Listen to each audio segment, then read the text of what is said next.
भोपाल में समान नागरिक संहिता यानी यूसीसी को लेकर सियासी बयानबाजी तेज हो गई है।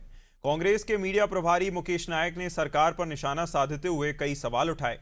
उन्होंने कहा कि सरकार मूल मुद्दों से ध्यान भटकाने की कोशिश कर रही है। वहीं मंत्री विश्वास सारंग ने कांग्रेस के आरोपों पर पलटवार करते हुए कहा कि देश में सभी नागरिकों को समान अधिकार मिलना जरूरी है।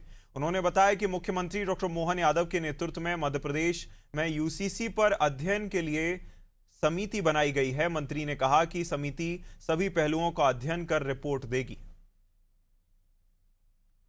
देखिए, अगर सही मायने में भारतीय जनता पार्टी समान अधिकार कानून को लेकर बनाना चाहती है तो सबसे पहले शिक्षा को समान अधिकार में शामिल करना चाहिए। जैसे मनमोहन सिंह ने सर्व शिक्षा अभियान लागू किया था, समान पाठ्यक्रम हो, समान फीस हो, समान यूनिफॉर्म हो पूरे भारत के बच्चों की, और सबसे बड़ी चीज है एक जैसा सिलेबस हो, पाठ्यक्रम हो।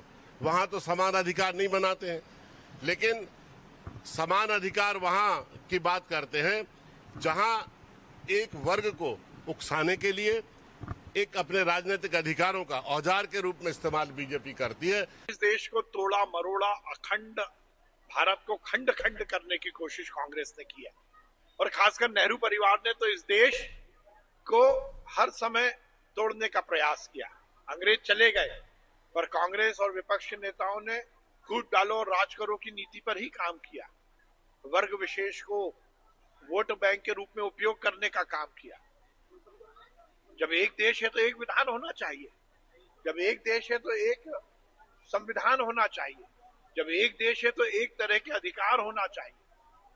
धर्म के आधार पर यदि हम अलग अलग तरह से निर्णय लेंगे तो ये ठीक नहीं है।